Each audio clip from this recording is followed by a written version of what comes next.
My goal here is simple. Funner for everyone. Hey, Jane, you having fun? Woo! Is that legal? Because around here, funner is a state of mind. What is going on, Laker fans? Thank you very much for tuning in to Lakers Talk Daily. Sitting here on this Tuesday. By the way, Lakers talk a little bit later tonight. So if you want a full hour of Los Angeles Lakers basketball, tune in a little bit later from 7 to 8 p.m. Quick shout out to our partner, Harrah's Resort, Southern California. As you just saw by the video, a fantastic partner of ours, 2 hours away from downtown Los Angeles. Find your funner state of mind with a visit to Harrah's Resort SoCal. Voted best resort in funner California. From dining to unwinding, you'll find fun around every corner. Learn more at harrahssocal.com. Tell you firsthand, been to that property a number of different times. Great place for a staycation out here in Southern California. A couple things going on here. Number one, we are exactly at the halfway point of the season. So we're going to assess the Lakers halfway through the season and their chances of making the postseason, making some type of run of the postseason. Are you optimistic of where the Lakers are? Are you pessimistic where the Lakers are? Do you like the position that they're in, the direction that they're heading? All those questions, we'll get into it, and you could certainly put your comments below. Our YouTube, ESPN LA, please subscribe to the channel. We'll continue to put content up here. Okay, let's get into the first order of business here. Lakers lost yesterday, lost to Denver. No LeBron, no Anthony Davis, no Austin Reeves, no Lonnie Walker IV. Pat Beverly missed the second half. No Troy Brown Jr. Lakers are basically just playing with a skeleton crew of what they actually are. So after that loss yesterday, Lakers are sitting in the 12th spot of the Western Conference standings, 19-22. I want to give everybody just a quick idea here of what last season, what your record had to be to make the playoffs or to make that play-in tournament, right? That's the goal for the Lakers right now. Get in the damn dance and then take your chances from there.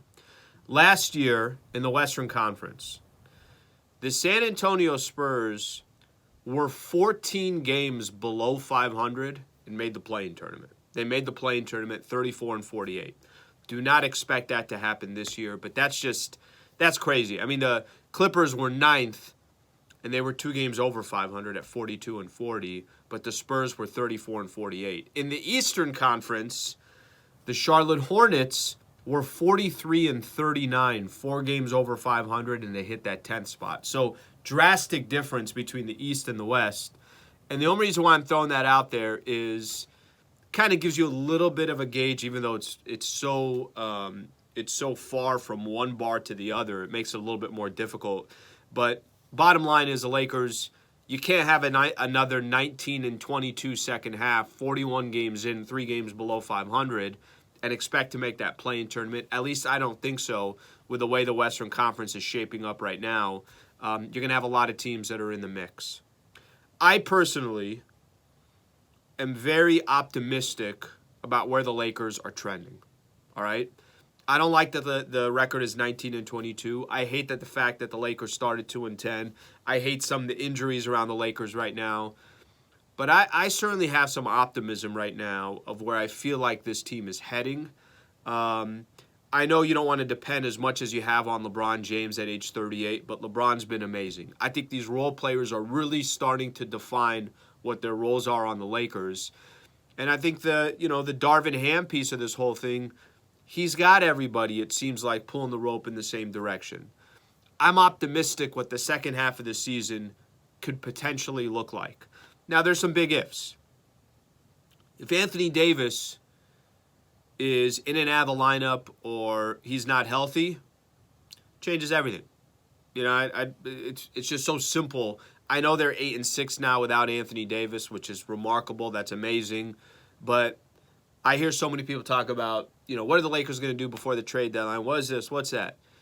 The most important addition for the Lakers is nobody at the deadline.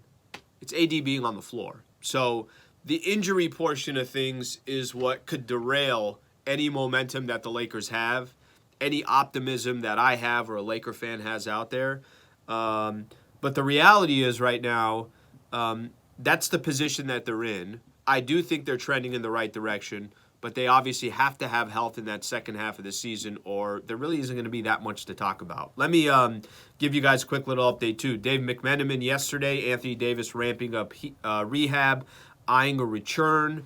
So he starts a ramp-up process when the team returns to L.A. Well, they returned last night after the Lakers lost to Denver. So that means that's going to obviously start here. That ramp-up process is going to start here sooner than later. The hope is, and I'll read exactly what Dave McMenamin put out there, there's optimism within the Lakers that the ramp-up process could take only a couple of weeks before Davis could start penciling in a potential return to game action. Nobody's asking for him to, obviously rush. The last thing you want is he comes back too early, and then all of a sudden he's got to go back on the injured reserve list, or just out, and he has some type of a setback. You don't want that. At the same time, you also feel a sense of urgency.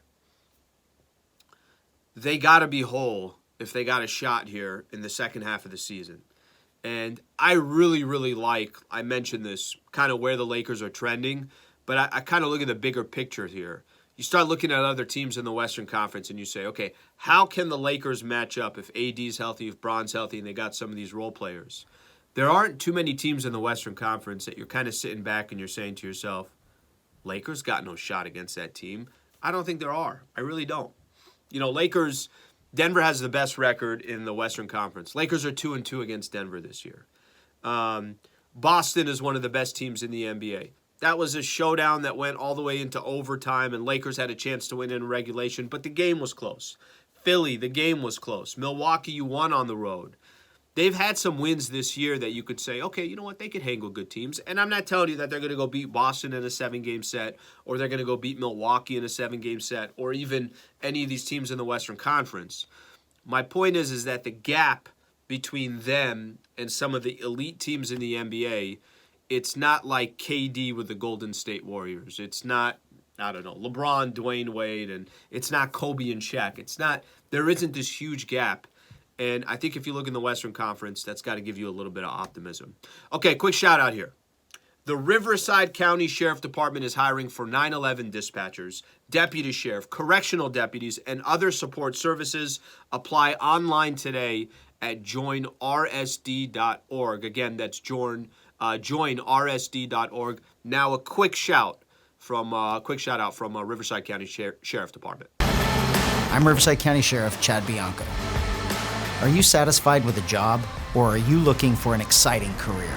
If you think you have what it takes, I have a tan and green uniform with your name on it. Come and get it.